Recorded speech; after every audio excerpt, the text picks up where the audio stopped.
Welcome to daily blog. আজকে তারিখ হচ্ছে 29শে নভেম্বর 2024। ব্লগ 8। আজকে 8 নম্বর দিন। আজকে শুক্রবার। আজকের কারেন্ট টেম্পারেচার হচ্ছে 22 ডিগ্রি সেলসিয়াস। কালকে বা পরশুর থেকে অনেকটাই বেশি। কালকে 18-19-এর মতো ছিল, আর পরশু দিন তো 18 ছিল। তার আগের দিন বেশ ভালোই ঠান্ডা ছিল। তো আজকে সকাল থেকেই দেখতে পাচ্ছি যে টেম্পারেচারটা অনেকটা রাইজ করে গেছে। মেবি হয়তো 2-3 দিনের মধ্যে একটা ঝড়ঝাপটা হবে, তারপরে টেম্পারেচারটা অনেকটাই ডাউন হয়ে যাবে। তো যাই হোক, কালকে অলরেডি অ্যানাউন্স করে দিয়েছি যে কালকে একটা অ্যাচিভমেন্ট ছিল, 7টা পরপর 7 দিনের ভিডিও করেছিলাম, আজকে অষ্টম দিন। তা আজকে সকালে উঠেছি 8:30টার সময়। উঠে মোটামুটি 9টা 9:30টার মধ্যে বসে পড়েছিলাম। সকালে আজকে উঠতে পারিনি। যাই হোক, আজকে সকালে উঠে কিছুটা পড়ছিলাম ম্যাথ নিয়ে। তারপরে পড়তে পড়তে সকালের ব্রেকফাস্টের জন্য বেরিয়েছিলাম।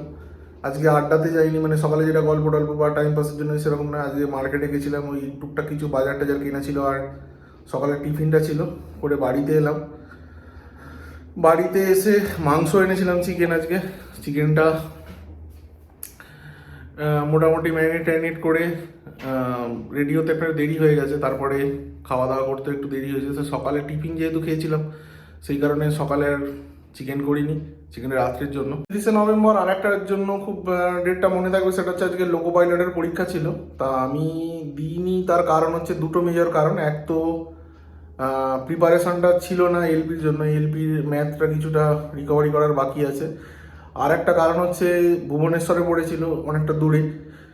আর আরেকটা যেটা কারণ বলে দিলাম যে সেভাবে প্রিপারেশন ছিল না। আর যে মেজর কারণ সেটা হচ্ছে এএলপির 4টে পরীক্ষা আছে। 4 নম্বর পরীক্ষার পরে যে মেডিকেল ফিটনেস আছে, ওটা পুরোপুরি লাগবে হচ্ছে 6/6 আই, মানে চোখের ক্ষেত্রে, যেটা মানে একদম মেনশন করা ছিল।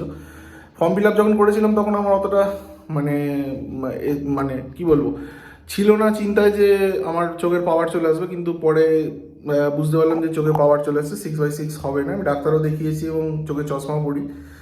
তো সেই কারণে আমি আর ওদিকে গেলাম না।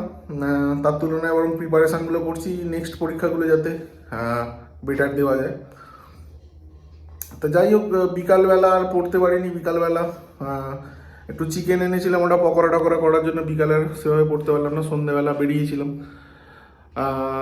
সন্ধ্যেবেলা বেরিয়েছি 7টা 7:30 নাগাদ। একটুখানি বসেছিলাম, কিন্তু সেভাবে পড়িনি আর কি। আমি কনফিউজই করে নিচ্ছি, সেভাবে পড়াশোনা হয়নি। আজকে রাত্রিবেলা তো 10টা বেজে গেছে। দেখছি কি করা যায় রাত্রের দিকে, তবে না পড়ার চান্সটাই বেশি। কেন চেষ্টা করছি আমি সকালের দিকে ওঠা। অ্যাজ ইউজুয়াল আজকেও মর্নিং ওয়াকে বেরোনো হয়নি। মর্নিং ওয়াক বলছি মানে ইভিনিং ওয়াকে, যেটা সন্ধ্যেবেলা বেরোয় আর কি, সেটা আজকেও বেরোয়নি। সন্ধ্যেবেলা বেরোনোর সময় ওই বাজার করার হিসেব টিপেস নিয়ে একটু বাবার সঙ্গে গন্ডগোল হলো, ঝামেলা একটু হলো।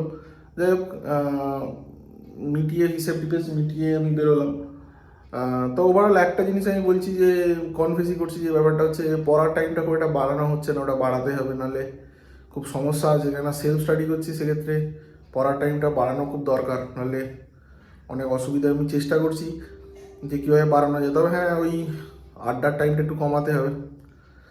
আর আমার এক্সট্রা কারিকুলার অ্যাক্টিভিটিসের মধ্যে আমি গিটার বাজাই, ওটাও বাজানো সেভাবে হচ্ছে না। ওটাকে দিকে একটু মনোযোগ দিতে হবে। মানে টাইমটা ওইখানে সুইচ করে দিলে অনেকটা বেটার হয় আর কি, বাইরে বেরোলে। কেন 1 ঘন্টা বাইরে বেরোলে তার একটা এফেক্ট চলে আর কি, 2 ঘন্টা 3 ঘন্টা। বিশেষ করে রাত্রিবেলাটা অনেকবারই চেষ্টা করেছি, কিন্তু একটা অভ্যেস হওয়ার কারণে বন্ধ করা যাচ্ছে না। যাই হোক, ওইখানে একটু কমাতে হবে, করলেই পড়ার টাইমটা অনেকটা বেড়ে যাবে। টাইপিংও সেইভাবে প্র্যাকটিস করা হচ্ছে না।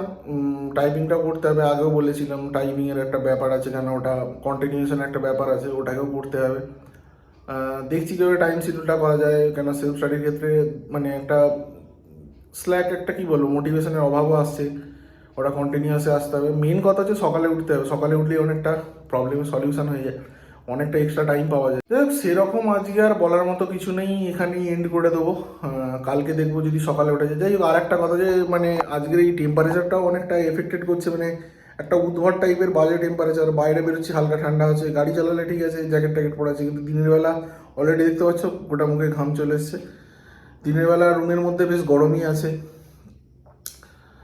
একটা বিচ্ছিরি টাইপের ওয়েদার, আমি বুঝতে পারছি না কালকে কী হবে, কেন এই রোদটা ওঠা খুব দরকার আছে। এই রোদের জন্য একটা মানে কি বলবো, একটা এনার্জি সোর্স, এই ব্যাপারটা খুব প্র্যাকটিক্যাল আর কি, মানে বোঝাতে পারছি আশা করছি। মানে আহ, এই যে গোটা দিন একটা লেজিনেস বা ড্রাউজিনেস কাজ করে, এটা একটা এফেক্টেড হয় এই সানলাইটের সঙ্গে।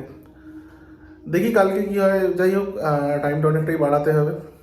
আজকের মতো এখানেই শেষ, আর কিছু বলার মতো নেই, গিয়ে খেয়ে নিতে হবে। আজকে আসতেও একটু দেরি হলো, আমার 10টা বেজে গেছিলো। কালকে আর পরশু দিন মোটামুটি 9:30টার মধ্যে চলে আসছিলাম, আজকে 10টা হয়ে গেল। ঠিক আছে, আজকের মতো এখানেই শেষ করলাম, কালকে আবার একটা নতুন ভিডিও নিয়ে দেখা হচ্ছে। Thank you.